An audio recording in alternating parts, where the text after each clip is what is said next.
Buen día, ¿cómo están? Continuamos con el estudio de los evangelios. Este es el tema número 9, la matanza de los niños. Nos dice la Biblia en Mateo 2, del 13 al 14.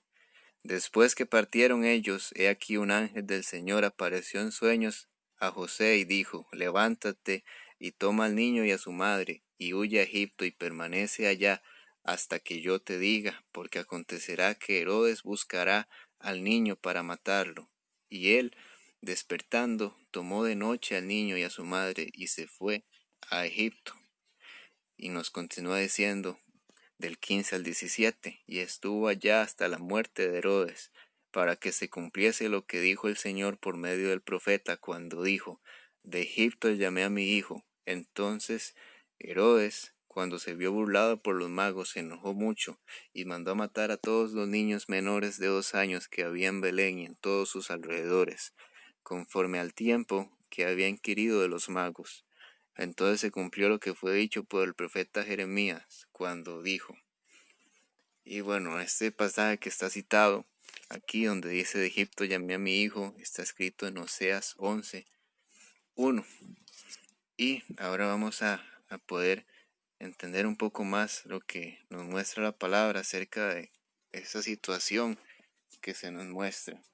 Y es que también en la Biblia, en Éxodo 1, del 15 al 21, se nos muestra una situación similar y sucede con Moisés. Nos dice la palabra que igualmente se había ordenado la matanza de los niños del pueblo de Israel en aquel tiempo, porque los egipcios veían que el pueblo de Israel se fortalecía y querían debilitarlo en aquel momento. Y se nos muestra en el siguiente capítulo que la madre de Moisés lo envió en una arquilla de juncos por el río, y a él lo recogió la hija del faraón y lo crió. Y esto nos muestra algo similar a lo que sucedió con Jesús, que también se dio un escape, una señal en ese momento que dio el ángel. En aquel momento fue la madre de Moisés que le envió por el río. Y igualmente en la palabra se nos muestran muchas comparaciones que se le hacen a Jesús con Moisés, de parte sobre todo de los fariseos y saduceos, pues ellos dicen que ellos son discípulos de Moisés. Esto nos muestra la palabra en Juan 9, cuando ellos están reprendiendo al ciego de nacimiento. Ellos dicen, ellos son discípulos de Moisés. En aquel momento el pueblo de Israel tenía una alta estima a Moisés, como es debido, pero Jesús viene a mostrar algo mayor. Y es lo que nos dice la palabra en Éxodo 20, del 18 al 19. Dice: todo el pueblo observaba el estruendo y los relámpagos y el sonido de la bocina y el monte que humeaba. Y viéndolo el pueblo temblaron y se pusieron de lejos. Y dijeron a Moisés: habla tú con nosotros y nosotros oiremos, pero no hable Dios con nosotros para que no muramos. Esto sucede después de que Dios les da los 10 mandamientos. Entonces el pueblo tuvo temor al escuchar la voz de Dios y se pusieron lejos. Y dice que le dijeron a Moisés: habla tú con nosotros y nosotros oiremos, pero no hable Dios con nosotros para que no muramos. Y esto nos muestra que el pueblo de Israel quería hacer a Moisés una especie de intercesor, una especie de mediador entre Dios y ellos. Mas nos muestra la palabra que solo Jesús es el único mediador entre Dios y los hombres. Nos dice Primera de Timoteo 2:5. Y es que el pueblo de Israel en aquel momento, Moisés no podía justificar al pueblo delante de Dios, no podía santificarlo, no podía reconciliarlo con Dios, no podía presentarlo a Dios como sí lo pudo hacer y lo puede hacer Jesús, quien es el único mediador entre Dios y nosotros. Solo por medio de Jesús es que nosotros podemos acercarnos confiadamente al trono de la gracia. Nos dice la palabra: gracias a Jesús no con temor como se acercó en este momento el pueblo de Israel, buscando un mediador. ¿Quién era ese mediador?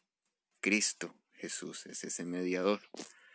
Y nos muestra la palabra en Juan 1, del 16 al 17, porque de su plenitud tomamos todos, y gracia sobre gracia, pues la ley por medio de Moisés fue dada, pero la gracia y la verdad vinieron por medio de Jesucristo.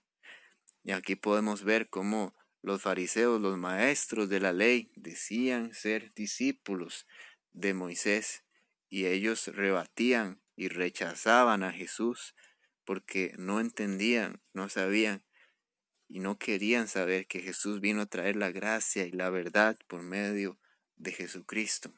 Y Él vino a mostrar que Él viene a llamar a todos al Padre y que no quiere que ninguno se pierda, como en aquel momento los fariseos estaban haciendo mal uso de la ley dada por Dios a Moisés, al pueblo de Israel. Por eso también nos dice la palabra en Juan 6, del 32 al 33, y Jesús les dijo, de cierto os digo, no os dio Moisés el pan del cielo, mas mi Padre os da el verdadero pan del cielo, porque el pan de Dios es aquel que descendió del cielo y da vida al mundo. Entonces se nos muestra la palabra y Jesús mismo nos dice, Moisés le dio al pueblo el pan del cielo, dado por Dios el maná, pero ahora Dios envía el verdadero pan del cielo y ese es Jesús. Quien coma de este pan nunca más tendrá hambre, nos dice la palabra, y quien beba de su sangre nunca más va a tener sed, nos muestra la palabra igualmente. Y es como Jesús viene a ser ese único mediador entre Dios y nosotros, el único que puede saciar la sed que hay en el corazón del hombre, el único que puede saciar esa hambre que hay en el corazón del hombre, que solo Dios puede llenar ese vacío que hay en nosotros. Y igualmente nos muestra la palabra en Mateo 2, del 18 al 21. Voz fue oída en Ramá, grande lamentación, lloro y gemido. Raquel llora a sus hijos y no quiso ser consolada porque perecieron. Pero después de muerto Herodes, he aquí un ángel del Señor apareció en sueños a José en Egipto diciendo, levántate, toma al niño y a su madre y vete a la tierra de Israel, porque han muerto los que procuraban la muerte del niño. Entonces él se levantó y tomó al niño y a su madre y vino a la tierra de Israel. Esta cita que está al inicio de este versículo es de Jeremías 31 y aquí se nos muestra un pasaje glorioso y posteriormente que nos habla acerca del lloro, acerca de la gran lamentación. Se nos dice que esas lágrimas cambiarán por gozo, por alegría, por la gran liberación, por la gran libertad y la vida que trae Jesús. Y esto es algo glorioso también que nos muestra la palabra. Y nos sigue diciendo en el versículo del 22 al 23, pero oyendo que Arquelao reinaba en Judea, en lugar de Herodes su padre, tuvo temor de ir allá, pero avisado por revelación en sueños, se fue a la región de Galilea, y vino y habitó en la ciudad que se llama Nazaret, para que se cumpliese lo que fue dicho por los profetas, que habría de ser llamado Nazareno.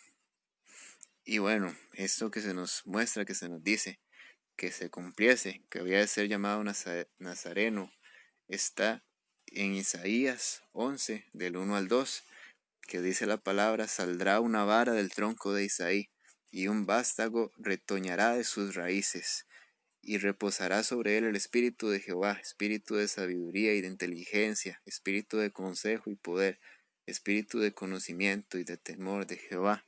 Se nos está hablando de Jesús, una vara del tronco de Isaí, un vástago retoñará.